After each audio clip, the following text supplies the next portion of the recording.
This is section 11.4 about operations with radicals. We're going to talk about adding, subtracting, and multiplying, and then dividing is in its own section.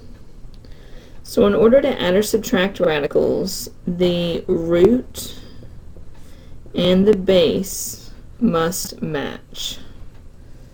So if I have 2 radical 7 plus 3 radical 7, notice they're both square roots and their bases are both 7, so they have to match. So 2 radical 7 plus 3 radical 7 is 5 radical 7. And it's just like with variables. So just like variables. If I were to have 2x plus 3x, it would be 5x. So it's that same idea. On this one, if I have 2 radical 7 plus 3 cubed root 7, the bases match, but the roots do not match. So you cannot add those together or subtract them, because one's a square root and one's a cube root. It's kind of like trying to add 2x plus 3x squared, because one is x and one is x squared. We can't add them together. So it's that same idea. So if I have 4 radical 11 plus 8 radical 11, they're both square roots. They're both base 11, and so we have 12 radical 11. The radical and the base don't change, just the number in front gets added or subtracted. Even if I have variables under the radical, it still works the same way. 5 cubed root x minus 7 cubed root x. I do 5 minus 7, which is negative 2, and the cubed root x stays the same. So it's very, very similar to adding and subtracting variables.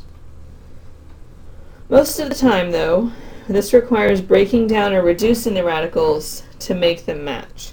And this is where your power chart comes in handy. You always keep that close by. Because we'll need to break down radicals at any time for just about any reason. You have to be able to get them broken down in order to move forward with the problem.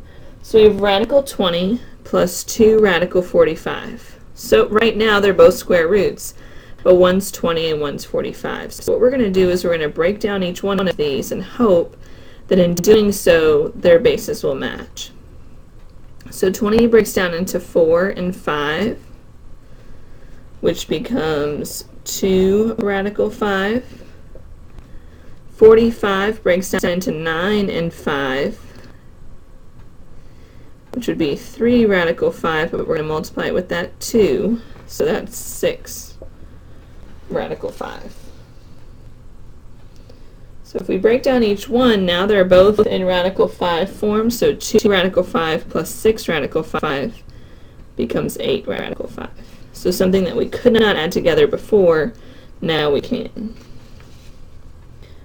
On the next one, we have radical 24 plus 3 radical 54. Right now, we cannot add them together, but if we break them down, maybe we can. For 24, we have 4 and 6. So that becomes 2 radical 6. Plus, we have the 3. Let's break down 54 into 9 and 6. What you want is the other factor besides the perfect square. You want that to be the same, because that's the part that's going to stay under the radical. So that's 3 radical 6. We're going to multiply it with the 3 that was already on the outside. That makes 9 radical 6 for an answer of 11 radical 6. So breaking down the radicals comes in very handy here. If you want to try the next one on your own, you can. These are cubed roots, so be a little careful there. The cubed root of 54, we're going to break that down into 27 and 2. The cubed root of 27 is 3. And then cubed root 2. The cubed root of 16, we can break that down into 8 and 2. The cubed root of 8 is 2. The cubed root of 2 stays there. The 5 will multiply with the 2, so it's going to be minus 10 cubed root 2. So 3 cubed root 2 minus 10 cubed root 2 is negative 7 cubed root 2. So you break down each one, put them together, and then add or subtract. Let's try it again. Radical 63 minus radical 7 plus radical 28. This breaks down into 9 and 7, your square roots, which gives you 3 radical 7. That one's just going to stay 1 radical 7. You can put a 1 in front if it helps. And then 28 breaks into 4 and 7, so that would be plus 2 radical 7. So we have 3 radical 7 minus 1 radical 7 plus 2 radical 7 for a total of 4 radical 7. Numbers can get a little big, but the procedure is the same. Negative 3 radical 200, we'll hang on to that negative 3 for a second. Break down 200 into 102. That would be 10 radical 2. We're going to multiply that with the negative 3. That gives us negative 30 radical 2. And then hang on to the negative 5. We'll break down 8 into 4 and 2. Roll that a little tiny. That's 2 radical 2 times negative 5 would be negative 10 radical 2. We'll hang on to the plus 9. 98 run into 49 and 2. Again, you want to have that same factor left over, and so you just make sure that that's the number that goes with it to help you find that perfect square. Square root each one, that's 7 radical 2. We're going to multiply that with the 9 to get plus 63 radical 2. So negative 30 minus 10 is negative 40, plus 63 gives us 23 radical 2. And last but not least, with variables, we have 300x to the third. Break that down to 103. This breaks down into x squared and x. Or you can do the remainder technique. Either way is fine. You get 10 radical 3 and x radical x, which is 10x radical 3x. So 10x radical 3x, which is a little more complicated. Then we're going to hang on to that negative x for a minute. We're going to break down 12 into 4 and 3. That gives us 2 radical 3. The x stays in the radical. So putting all of these together gives us negative 2x radical 3x. And that can get messy, like you saw here. It can get a little all over the place, so just make sure you're keeping up. Colored pencils can be helpful. So 10x minus 2x would be 8x radical 3x. So that's adding and subtracting. You have to break down the radicals to get common bases. Once you have common bases, you add or subtract what's out front and leave the radical the same, just like you do with variables. Alright, so that's adding and subtracting. And now we have multiplying radicals. Multiplying is actually easier, believe it or not. The nice thing about multiplying is that the radicals or the roots must match, but the bases don't have to match. So that makes it a little bit easier for us. We still will have to simplify when you're done. You always want to simplify in mathematics to get it down to the cleanest answer possible. But it's a little bit easier to do multiplication. So if I have radical 2 times radical 6, I'm going to use the product rule to get radical 12. And then I'm going to do radical 2 times negative 3 radical 2. Radicals can only multiply with other radicals. So the negative 3 is going to stay there. Radical 2 times radical 2 is radical 4. And then we're going to simplify anything we can. So the 12 breaks down into 4 and 3. That gives us 2 radical 3. The square root of 4 is just 2, so it becomes minus 3 times 2, which is 6. For a final answer of 2 radical 3 minus 6. Or you could technically write it negative 6 plus 2 radical 3. I think my math lab is okay with the first one. I'm not sure about that second one. Usually they like the radical term last, but I don't think they make you switch it for these. Same idea with the next one. We have radical 3 times 5. Well, we can't really multiply those because one is inside the radical and one is outside the radical. So we have 5 radical 3. Just like if you were doing x times 5, it would just be 5x. Same idea. Plus, radical 3 times radical 30 is radical 90. And then we can break down radical 90 into 9 and 10. Take the square root, that would be 3 radical 10. For a final answer of 5 radical 3 plus 3 radical 10. We cannot put those together because they do not have the same base.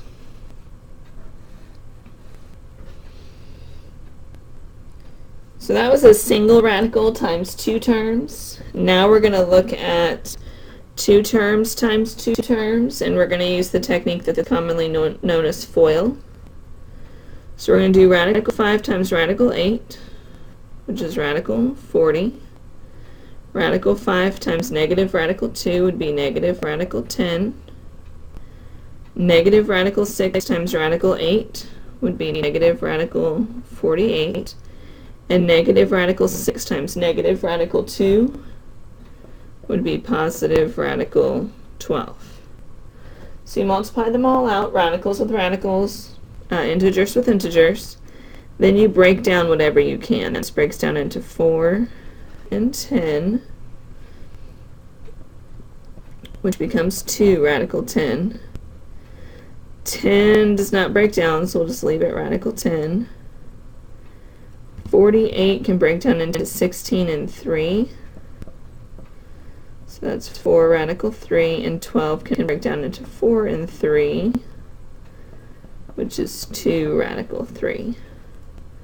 So I can put the radical 10s together. I can put the radical 3s together for a final answer of radical 10 minus 2 radical 3. If you'd like to pause the video and try some on your own, you're more than welcome to. Otherwise, just keep following along. We have radical 3 times radical 6, which is radical 18. Radical 3 times positive 5 would be positive 5 radical 3. Negative 4 times radical 6 would be minus 4 radical 6.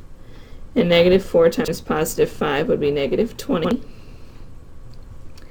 Then you just break down whatever you can. This breaks down into 9 and 2, which is 3 radical 2.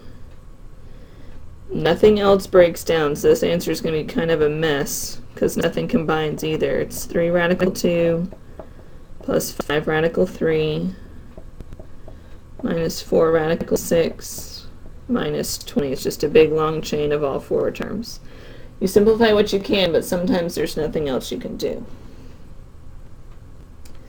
Let's try the next one.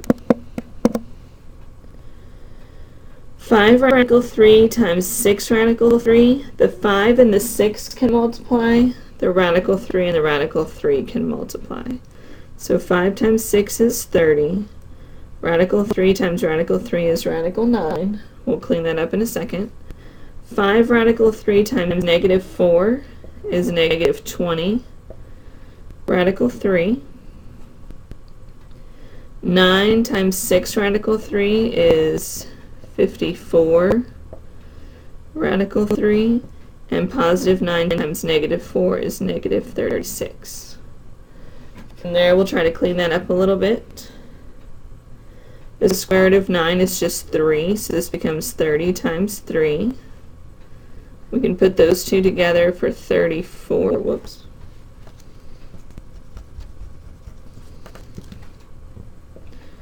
(34) radical 3, combining those two, minus 36. And then I can put 30 times 3 is 90. I can put the 90 with the 36 for a final answer of 54 plus 34 radical 3. And again, they usually like the integer first and then the radical term second.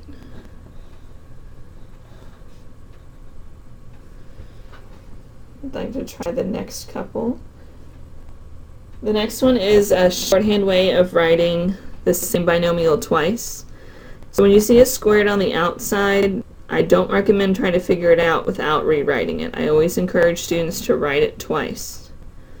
4 radical 3 minus 2 times 4 radical 3 minus 2. You can't just square both of them and move on. You actually have to work it out. So 4 radical 3 times 4 radical 3 is 16 radical 9. 4 radical 3 times negative 2 is negative 8 radical 3. Negative 2 times 4 radical 3 is again negative 8 radical 3. That's the part students miss when they try to work it out without writing it twice. So I always say write it twice. And negative 2 times negative 2 is positive 4.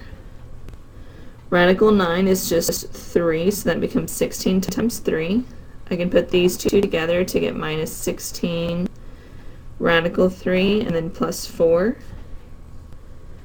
16 times 3 is 48. I can put the 48 with the 4 for a final answer of 52 minus 16 radical 3.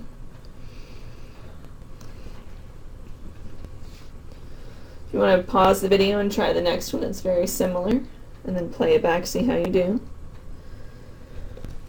Again, I encourage students to write it twice.